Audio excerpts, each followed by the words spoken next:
Seriously, I never told you to start recording, but okay. On that note, I hope that everyone's first day of fall is going better than mine so far. I got woke up prematurely. I did watch The Masked Singer. I decided last night that I was going to start recording all of my videos for my YouTube channel, which I wanted to start doing full-fledgedly again. I decided I was going to start recording them on my laptop because the way my phone does stuff is so annoying. Like, for example, I pushed the video button, did not ever tell it to start recording, and it automatically started recording without me even pushing play.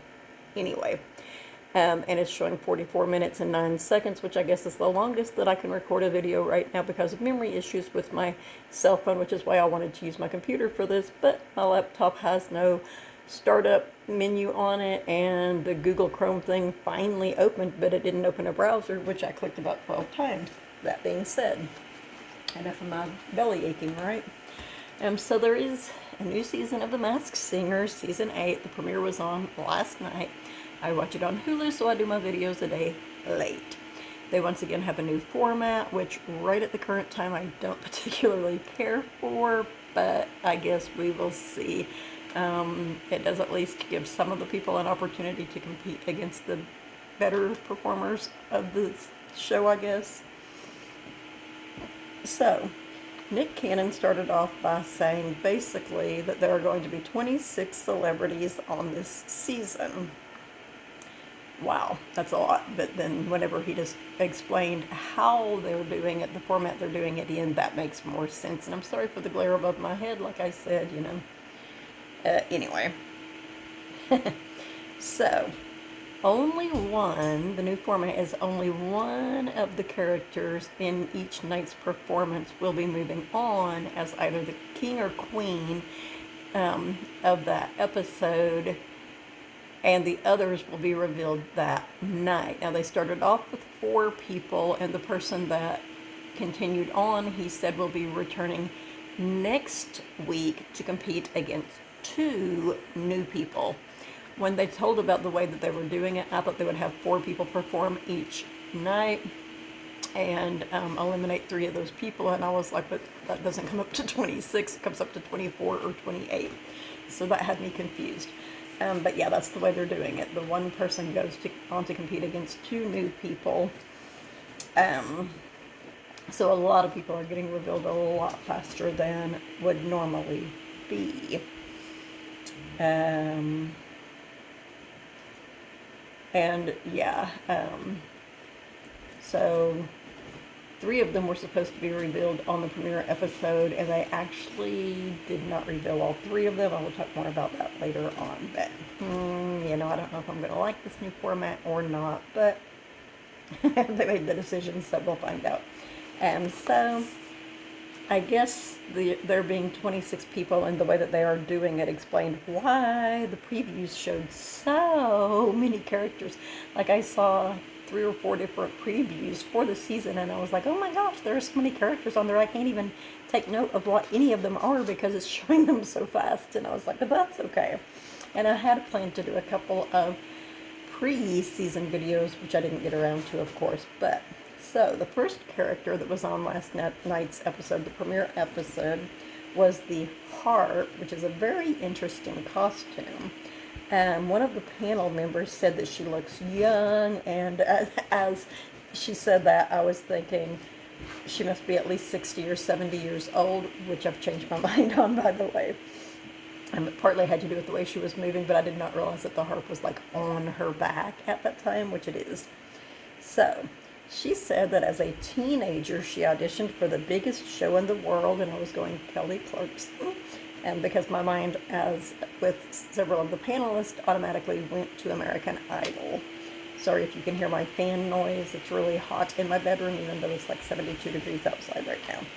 So, anyway, she said she didn't fit the mold and was turned down, so of course it's not Kelly Clarkson. It still makes me think it's American Idol, though, because American Idol is like if you aren't doing something that will fit with the pop genre, like if you do something that's more alternative rock or hard rock, they're not interested in you because they're pretty picky about it being like they are about pop singers. Um, and I didn't really catch part of the um, like it showed a thing that said cast roles and it said something about lead and stuff like that, but on my TV, which is a decent sized TV, I couldn't see from the angle what all of the deals were that were listed on there. But she said something about the opportunity of a lifetime, and there were bouquets of flowers, which makes you think of Broadway, and there was a witch's hat. But when I see the witch's hat, my mind does sometimes go to Harry Potter or perhaps a Broadway version of Wicked or something, but it usually goes to Witches of Waverly Place, which where mine went this time. Though originally it did go to Harry Potter, and then it was like, no, I think maybe Witches of Waverly Place. Anyway, she said that she became an idol for anyone who felt like an outsider.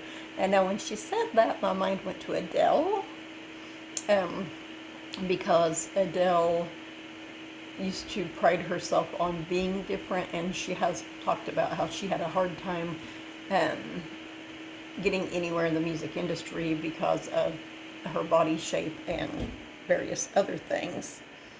She sang Perfect by Pink and did a perfect job at it. She was a very, very good singer, in my opinion, has a very good voice. And I think that she could be Selena Gomez. Selena Gomez was 15 when Witches of Waverly Place began. And the person who is in the costume said that they won awards for acting, singing, and her comedy. Her favorite is probably the one for comedy because she got to share it with her besties. And that still made me think of Selena Gomez. She is friends with Martin Short and Steve Martin, both of whom are very funny, though I don't know that she has received an award with them for being funny, because Only Murders in the Building is not really funny. It has some funny parts, definitely, but still. So the panel's guesses, which I decided I was going to include this season, Nicole, I noted, only guessed one of the characters, which I thought was really interesting. Robin guessed Queen Latifah. Jenny guessed Jordan Sparks or Fantasia. And Ken guessed Jennifer Hudson. So for the most part, they were going toward American Idol also. And I did think that perhaps it could be someone who tried to compete on America's Next Top Model and was told that they were too, not thin enough for that, which made me think of Delta Burke, but I don't think that, well, there's another lady who I know did try to be on America's Next Top Model, and they had a full figure season because her name was Andy something. But I think she tried to sue she sued the show because she couldn't be on there because she was full figured.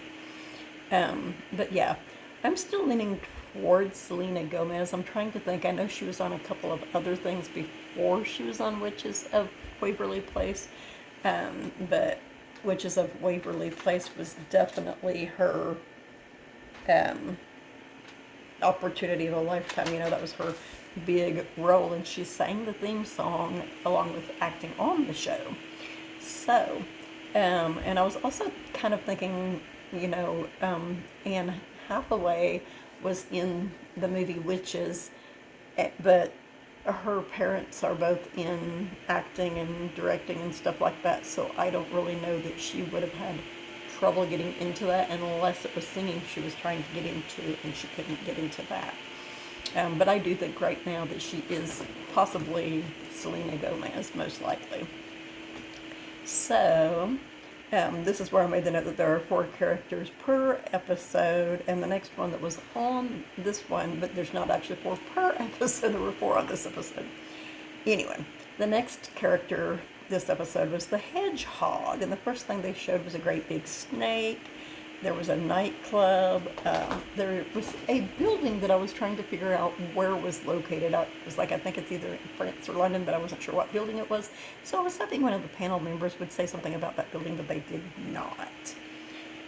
And he had an accent. Or did he? I made that note because later the cable guy sure sounded like he had an accent, like a foreign accent, not his southern accent. So I was like, or does he have an accent? But anyway, he said that he's been naked in Playboy, and my mind went to Rupert Grint because I thought that I recalled him doing something along that line, but apparently he didn't. Anyway, he said the show is probably one of the more normal things he has done in his life. He's a part of one of the biggest groups of all time, and they showed a guitar. He said they've sold out the Hollywood Bowl, the Sydney Opera House. He's been part of the Olympics. He has a cult following and celebrity following, including Bradley Cooper, Jimmy Fallon, Kate Beckinsale, Tina Fey, and Elon Musk. And this made me go towards the Saturday Night Live crew, like it did several of the other, or some of the panelists mentioned it anyway. He said he's here to sing a song and give a laugh, like he did with the Queen. And then I was like, it could be Paul McCartney or possibly Adam Lambert. Think about that. The Queen. Anyway, and he sang Love Me Do by the Beatles. I noted that he's not much of a singer, though they seem to think he was doing awesome. I'm always like, okay, well, if you say so. Like, maybe he sounds different on stage than he does to me in my TV, I don't know. But my mind went to Bill Murray because he was being pretty silly. Bill Murray was actually in a movie where he played for, I believe, a U.S. president and Queen Elizabeth. Well, not the real Queen Elizabeth, but it was also about Queen Elizabeth, so I thought maybe it was referring to that. He said that he has won a Tony and a Grammy, and I went, okay. But so the panel's guesses, Ken guessed Ringo Starr and Elton John, and I actually like the Elton John guess there myself. Robin guessed Eric Idle from Monty Python. Ginny, who often guesses more than one person, she almost always does, and I tend to sometimes as well, but she guessed John Cleese and Michael Palin. Nicole, this is the one that she did make a guess on, she guessed Bill Nighy, which I also liked that guess. So the next character to perform was the hummingbird. He said he's excited for the kickoff. He knows a thing or two about competition. It's in his DNA. They showed a lot of footballs. He said Shaq helped him get his start, which is part of the part that has me confused. He formed a patriotic team that felt like family. So I was like, the Patriots? They dominated the Super Bowl. So the song he sang was I Don't Want to Be by Gavin DeGraw. And I was like, I thought his last name was McGraw, but I guess not. He sang very good in my opinion. And I looked up who started the New England Patriots, and their founder is a guy named Robert Kraft, who I don't know a lot about, but I was like, I suppose it could be him. He said that he has silver awards, but that doesn't mean second place. So my guessing is, he said they dominated the Super Bowl. That's referring to Super Bowl trophies because they are silver. I don't know if they're pure silver, but they're silver colored. Apparently there was a cowboy hat in the clues that I missed, right? So before I knew that, I was like, well, this could be Tom Brady, I suppose, right? Ken guessed Peyton Manning, which I thought was a good guess personally, or Tom Brady. Robin guessed Deion Sanders, and he's the one that pointed out the cowboy hat clue. Jenny guessed Rob Thomas. She thought it could possibly be a singer. She guessed Rob Thomas. Uncle Kracker, Chad Kroger from Nickelback. And I made a note that he appears to be shorter than Nick, but I doubt that he is, especially if he's a football player. And I did change my mind on who I think he is, mostly because of the dominating the Super Bowl, which makes me feel like this person and his team won several Super Bowls right in a row, and the cowboy hat, and I'll talk more about that later. So, the final character to perform on this episode was the Knight. He was in a setting of the woods. They showed a castle. There was a bust of Shakespeare. He said he's a Shakespearean. He's Shakespearean trained, I think is how he said it. Multiple walks of fame, which equals stage, TV, movies. Said he worked with George Lucas and released albums. Didn't say what type of albums. Could be comedy albums, singing albums, even story albums, I suppose. They showed a picture of the solar system, which seemed to me to be focused on the sun itself. And he said he didn't throw a TV on national. He didn't throw a chair on national TV. It was two chairs, and I was trying to think of who that could have possibly been because it seemed familiar. And they showed a police badge, and he said that he made a charitable donation of a body part, and it showed a cassette tape that said cover on it, and I was like, is that referring to his songs or to the badge? So because of the sun seeming to be highlighted in the universe thing, I was leaning toward Eddie Cibrian because he's married to Leanne Rimes, who was the sun. He sang Putting on the Ritz by Fred Astaire, which made me think, and the tone of his voice, not his actual singing, the tone of his voice made me think of Tony Bennett or perhaps Jimmy Buffett. But he wasn't the best singer in the world, neither am I. But his voice to me sounded familiar. I couldn't figure out who he sounded like. So I decided perhaps he was Harrison Ford. Yeah, he worked with George Lucas a lot, right? So anyway, they asked, does he cherish the big or small awards more? And he said he loves all of his awards, every single one of them. He has a tiny one from his native country he has embedded in his chest. And to me, that didn't necessarily mean that he's not from the United States. It could mean that he is and was in the military or something, So Jeannie said, to her, he seems like a male version of Betty White, which I still laugh at that. That's just hilarious. He didn't like her saying that either. Ken guessed David Hasselhoff, which I did not agree with. Jenny, again, guessed William Shatner. I feel like a lot of times she guesses multiple people and talks so much that Nicole doesn't get the opportunity to guess maybe, or maybe she just doesn't want to share her guess at the time. Robin guessed Jerry Springer or Weird Al Yankovic. And then that was when I made the note that, that Nicole did only guess on one of them, which I thought was kind of odd, but she doesn't seem to always want to share her opinion as to who they are. So I was like, he could be Shatner, William Shatner. He is from Canada. He does have comedy albums. I couldn't find anything about him working with George Lucas, though. He poked fun at George Lucas and sang a song to him at one point. But I decided to still go with Harrison Ford, at least for the time. So now I'm going to tell you who got revealed. So if you haven't seen it, you don't want to watch that part. But I will tell you that not all of them were revealed. Not all three of the ones that were in the bottom were revealed on this episode. So the first one of them that got revealed was the Knight, because as I said, he wasn't the best singer, and he did turn out to be William Shatner, which did not hugely surprise me. But like I said, I'm still not sure when he worked with George Lucas. He said he worked with him. So the next one that was revealed was Hedgehog. The other one I said wasn't the greatest singer, I believe. They were all guys except for one. I was thinking there were 2 guys and 2 girls, but there's not. So yes, the next one to be revealed was Hedgehog, and he did turn out to be Eric Idle from Monty Python. So Jenny guessed William Shatner. She got him right. Robin went ahead and went with Eric Idle from Monty Python, so he got Hedgehog right. They didn't say anything about a Golden Ear Trophy this season.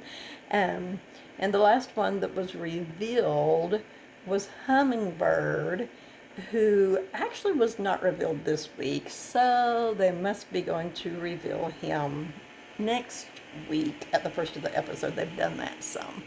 And I am changing my guess to Troy Aikman because you may recall he was going to retire and was like, which I keep thinking that was John Elway, but I'm pretty sure it was Troy Aikman. It's like, if we don't make it to the Super Bowl this year, I'm going to retire, and they would make it to the Super Bowl and they would win. And then the next season he would be like, well, even if we make it to the Super Bowl, I'm going to go ahead and retire this year. And they won several Super Bowls in a row. I think they even won the year that he did end up retiring.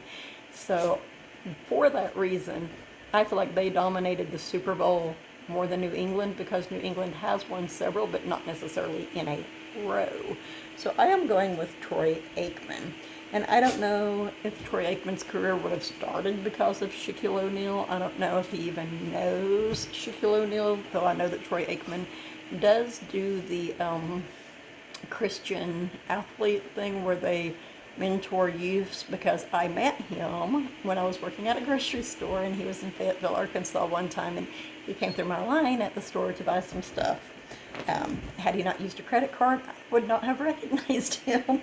And ironically, I have also seen Shaq in person in public, which was at the Bentonville Walmart store after he had toured the home office of Walmart there in Bentonville. So I thought that was pretty ironic. So, of course, the first queen of, which did not surprise me because she has a very, very good voice, but the first queen of this season of The Masked Singer was the harp, whom I still believe is probably Selena Gomez. I was thinking about looking into whether or not Adele has done Broadway. She might have, but I don't know for sure. And then so that was when I made the note, of course, that Nick said she'll compete again next week against 2 new singers.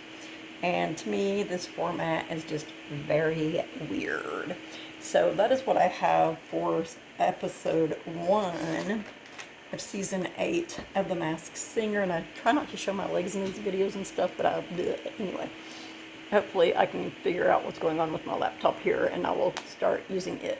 But I did want to say I do plan to come back full force with my videos. I plan to, of course, I'll be doing the Masked Singer videos on Thursdays. I wanted to really start posting them earlier in the day than this, but anyway, and I want to start doing my Mystery Mondays once again, but I will not have one this coming Monday. I am going out of state this weekend, and I want to make sure that I do some research and get the facts as correct as I can, which when I don't know for sure, I do try to make sure that I state that I do not know for sure if that is the deal.